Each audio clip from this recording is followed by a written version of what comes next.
The Hunchback. The Hunchback lived on a high mountain, which was almost always shrouded in thick fog, and few people had ever seen its summit. Two men and a woman approached the foot of the mountain. It was clear that they had traveled a long way. They stopped at the big rock, from which a path led upward. The woman was not young, but she was tall and beautiful, with a regal bearing and her head held high. The man was large but somewhat sluggish, with soft, kind, and very sad eyes. "This is the stone," said the woman. "Let's sit down further away." "You can't go." "Maybe you shouldn't go?" the man asked cautiously. "I'll go," she said briefly. "Someone has to." After a while, she stood up, and the man did too. They looked at each other and hugged tightly, as if for the last time. The woman sobbed, but immediately pulled herself together and stepped back. "I have to," she explained. "I understand," said the man. "I'll wait for your return." The woman nodded, turned, and without looking back, walked past the rock, up the rocky mountain path. Her proud, tense back showed that she was barely holding back tears. The man watched her until she disappeared into the fog, then turned and walked back. He knew that this might be the last time they would see each other. Not everyone returned from the mountain. The hunchback herself chose who to sacrifice. The woman walked in thick fog. She could see about 3 steps ahead, no more. She was probably afraid, but she did not let her fear show. She had a goal and a firm intention, and this was their last chance, and nothing could stop her from fulfilling it. Soon the path became even steeper, and she had to grab onto rocks to take the next step. Blood appeared on her long, delicate fingers, but that only gave her strength. "I've made up my mind, and I'm going to do it. I have to," she told herself and climbed on. Soon the fog began to thin and at some point disappeared completely. She walked a few more meters, stopped, and looked back. The sight that met her eyes took her breath away. The mountain rose up, and it seemed that its summit was lost in the sky and perhaps even whispered to the moon at night. At her feet was a white cloud illuminated by the golden rays of the sun, and above her head was the blue sky and the light of light. Sweet had no time to admire it. She had to get to the humpback before sunset. The path veered to the left, into thickets of thorny bushes, and the woman, making her way through them, tore her clothes and scratched her hands, but all this was nothing compared to what she hoped to gain. Everything ends sooner or later, and so will these bushes, she encouraged herself, and so it turned out. A few more steps, and she broke out into open space and froze again. She found herself in a meadow where sheep and goats were grazing, and further away stood a house and some other buildings, and on the threshold of the house she saw a stooped figure in dark clothes. "She's a hunchback," the woman thought. "I've come." And she moved across the meadow toward the house. "Why have you come?" Glancing at her, the old woman asked for help. "They say you perform miracles? Help us," the woman asked. It was clear that she was not used to asking for help, and the words came with difficulty. "Proud," said the old woman, "but tell me, proud one, what's with your granddaughter? Here's a photo, 3 months old, and next to her is your daughter. Oh, what a stooped daughter you have. Why did you bend her like that? And your granddaughter is growing a hump." "Yes, the doctors say it's salt deposits." "Then she'll have a hump." "Not deposits, but reflections." "What reflection of what?" "You don't understand yet, maybe later. But what do you want from me?" "What do you mean?" "To help. They say that if there is no hope at all, then only you have helped many people, I know." "Okay, what are you willing to pay?" "Ask for whatever you want. I know you don't take money. But here's some gold. I took all my jewelry, every last piece." "Take it, there are diamonds here too." "Why do I need all this here, you fool? Take it away, I don't need it." "Then I'm ready." "What sacrifice?" "I know you make sacrifices."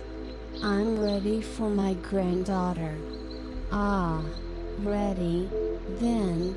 Well, you'll come and serve me for 7 years, agreed, for 7 years. There you go, and you say you're ready." No, I'll go, but I don't know much." "It's okay, you'll learn. Come on, proud girl, I'll show you the barn where you'll sleep, and for all 7 years, you'll eat in silence. Understand? I'll do the talking, and you listen and nod, or I'll kick you out, just so you know." "I understand. I'll be silent. Get up at dawn. I'll tell you what to do. And when my granddaughter recovers, how should I know?" "Maybe it's never up to you. I'll do whatever you say, just so she gets better. But come on, proud one, I'll call you Anna, and my granddaughter too, Anna, in my honor." Monotonous days stretched on. In the morning you had to get up with the first rays of the sun and go to the meadow to wash yourself. The hunchback didn't give water for washing, it was brought from far away, from a mountain spring. So in the mornings, we just had to undress and roll around in the snow. Everyone in Russia did this, and Anna knew that she was not the only one living in the hunchback's service, but talking to each other was forbidden, and everyone lived on their own, even sleeping in separate rooms. Then there was a very meager breakfast, a little bread, a little cheese, goat's milk, soup, sometimes only water to drink, and then work, and more work. There was a lot of work, Only lunch and dinner broke it up a little, and at dusk it was time to sleep. But by that time Anna was exhausted, and her sleep was dead, without dreams. At first, it was very difficult for Anna to be completely isolated from the world, with no books or other entertainment. The monotony was simply killing her, the work was exhausting, and the silent meals drove her to distraction. But after a while, Anna was surprised to realize that she even liked being silent. How many unnecessary, superfluous words she could suddenly refrain from saying. How many boring but inevitable meetings she no longer had to attend. How many vain thoughts had disappeared, and how much silence and beauty there was. Everything around her suddenly became as empty and spacious as the sky above her head. Anna was surprised to notice that the grass in the meadow was full of different flowers and small insects. The fog took on bizarre shapes, like paintings, and the stones all had their own faces. She began to enjoy the rhythm of her day, getting up at dawn, going to bed at sunset, bathing in the dew. It turned out to be very beneficial. A delicate blush blossomed on her cheeks, her skin became smooth and pearly, and her hair became fluffy and shiny. Now, at night, she had extraordinary colorful dreams, and each time it seemed to her that some new knowledge was pouring into her in her sleep. At first she counted the days, but then she gave up. It was 7 years, a long time, but it was her price to pay. If she had to pay more for her granddaughter's healing, she would have paid it. Especially since her sacrifice turned out to be not so terrible after all. She had been prepared for the worst. Once, when Anna stopped for a moment to rest and admire the bizarre curves of the fog, the hunchback approached her, waving her basket, and instead of the usual abrupt commands about where to go and what to do, she suddenly said something else. "I see you're no longer holding your back straight, as if you've swallowed a steak." Anna was silent, smiling only at the thought of what back the hunchback was talking about. And a fire appeared in her eyes, which had not been there before. Anna was silent, but since that was the case, let her become serene, calm, true, proud. She had already forgotten about you. Come on, let's go talk. Anna followed the hunchback, who led her to a thicket of hazel trees. It turned out that hazel trees grew here on the mountain. How strange, although Anna no longer knew what was strange in this strange place. Let's gather some hazelnuts and talk at the same time. I haven't forgotten how to talk yet, Anna said with difficulty, her words sounding strange, as if they were foreign and even superfluous. How can you not miss home here? I don't know, Anna said after thinking about it. She really didn't know where she was, what was happening to her, what awaited her ahead. She just didn't think about it. Are you ready? Now we can talk. Ask me anything. she said, wrinkling her forehead slightly. Anna, why did you come? Don't you remember? Yes, I remember. But they are there, and I am here. Here. That's not how it is. Not for the first time, the hunchback smiled. Do you want to go there, to your world? I don't know, Anna said in surprise. Honestly, I don't know. There, I owed everything to everyone, but here, I only owe you. Not to me, the hunchback corrected her. Tell me who you owe there, down there, your parents, your family, your children, society. Everyone always expected me to achieve something, and I wanted to live up to their expectations. I couldn't let them down. Even when I felt terrible and wanted to cry, I kept a straight face so as not to show that I was feeling bad. I stoically endured all of life's blows, and nothing could break me. Your back was like that of the Queen of England, the old woman interjected, popping a ripe nut into her mouth with relish. My back. I don't know, maybe, yes, probably, I was responsible for myself, for my husband, for my children, for my work. I treat my fellow travelers as friends, as family, and if anyone is feeling unwell or needs assistance, I am here, as always, ready to assist.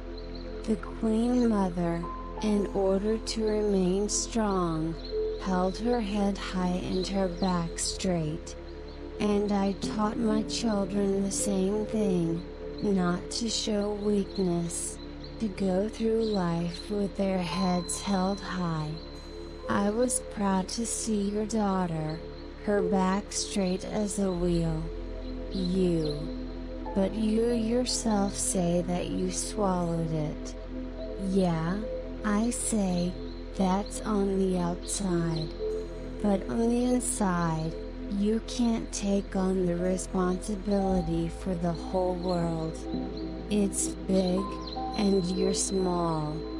Such a burden of responsibility will bend anyone. Silly girl, why a burden of responsibility? Why not? If you've decided that you're responsible for everything, then how can it not be a burden? And it seems you taught your daughter the same thing. How could it be otherwise, if I'm like that myself? Only I taught her to keep her back straight, to stand up straight, but she couldn't take it. You know, the story about the straw that broke the camel's back, the last straw. Well, for your daughter, the burden turned out to be not so passive after all, her back bent. And your granddaughter? What about your granddaughter? Your daughter is your reflection. And your daughter's granddaughter is a salt deposit. You say, uncried tears are reflected there. That's what unpaid guilt is. You mean that the hump is for us, and for me, I want to say, but your back is frozen. And for whom? Because of your mother, you pass on the message from generation to generation? A message. Well, yes, you know, it's a thing. You don't have to say it out loud. It shows in your actions, in how you live. Do as I do, my child.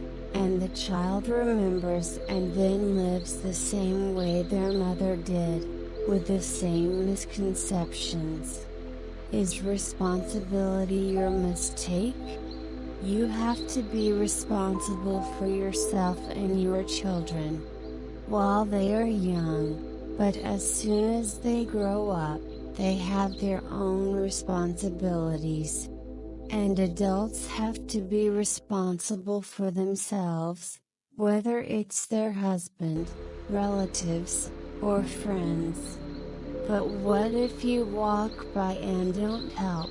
Is that how you should help when asked? And even then, you can't always judge for yourself who needs help. Over time, help weakens and loses its power. He doesn't strain his muscles or his brain, but they are slowly withering away. Soon he will turn into a vegetable, and you are helping him. Wither away, dear, and I'll do everything for you. But if I don't help, I feel guilty. I've heard of this thing called a hump of guilt. It's not really a hump, not a real one, just like a saddle. It's here on the back, just above the shoulder blades, but lower than the neck. Usually, women with it have their heads bowed and their shoulders forward, and they walk all hunched over. It's a sin not to climb onto such a saddle, and then all that's left is to ride. Carry on, you're a sturdy little horse. It's all about my daughter. It's as if you've seen her. I've seen so many like her, I've seen them all. Do you think you're the only one here with such a problem? No, I don't think so. I've seen others here. Why didn't you let us talk? What good can you say to each other? Share your stupid experiences. You don't have much of your own. But in silence, in work and in nature, there is wisdom. It's more useful than empty talk. That's right, Anna laughed. I noticed that myself. Now you can understand what reflection is. Yes, I think I already understand it like fog. It swirls freely, then curves around a rock and takes its shape. That's also reflection, right? You understand correctly. In life, too, the whole body takes shape from your thoughts, adapts to them.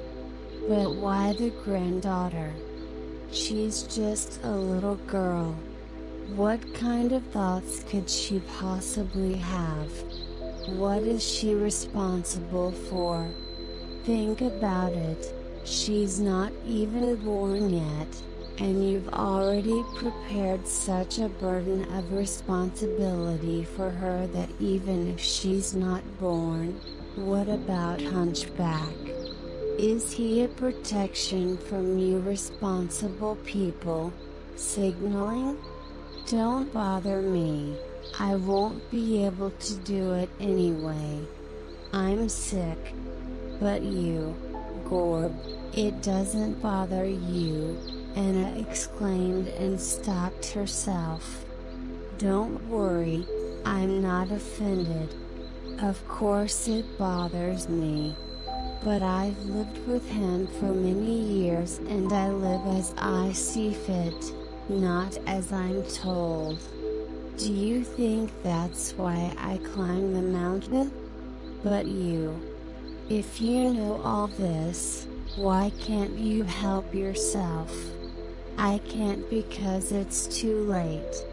To become so smart, I had to live my life, and there was no one to make a sacrifice for me. And since the word is out, tell the truth. They say that you sacrifice someone here to unknown gods. That's a lie. The sacrifices come to me themselves, and they leave not as sacrifices, but as free women, always goddesses. But why don't they all come back?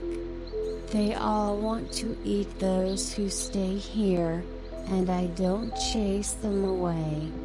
And there are others, those who move on to another life don't want to come back, but that's their responsibility, not mine.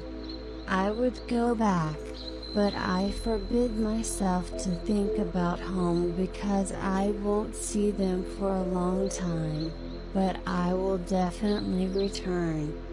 You can get ready, spend the night, and go home.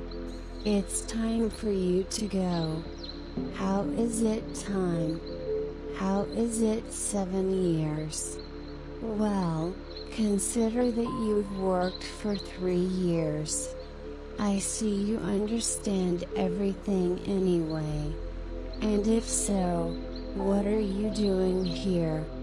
You'll just make room for the next fool, that's all. But how did you know that I already understood, and your body has become different, free? Now you are like a natural bird, as nature intended. I can go now. Help me carry the nuts home and get ready. You'll leave in the morning. Anna didn't remember how they got home, how she spent her last night in her little shed. Strangely enough, she fell asleep immediately and slept peacefully. As always, in the morning, after her usual bath in the dew, she set off for the path through the thorny bushes, which this time obediently parted and did not scratch her. She jumped along the rocky path like a mountain goat. Her trips to the spring for water were not in vain. The strip of eternal fog enveloped her, and she bathed in it as if it were water, and it caressed, stroked, and cooled her new skin. The foot of the mountain was there, below, very close, and she could already see the big rock from which she had once begun her ascent. Anna looked up, and fog covered the mountain and the meadow where she had spent so much time, but only for a moment. It thinned, parted, and she even thought she saw the dark figure of the hunchback with her arms outstretched. But perhaps she lied to me, she suddenly thought, it's not a hump there, it's wings. And Anna ran downhill easily and joyfully, toward the stone. She had to go home. She didn't know what was there or how they were without her or if they were waiting, but she really needed to see them, because she was carrying a new message for them. She had paid.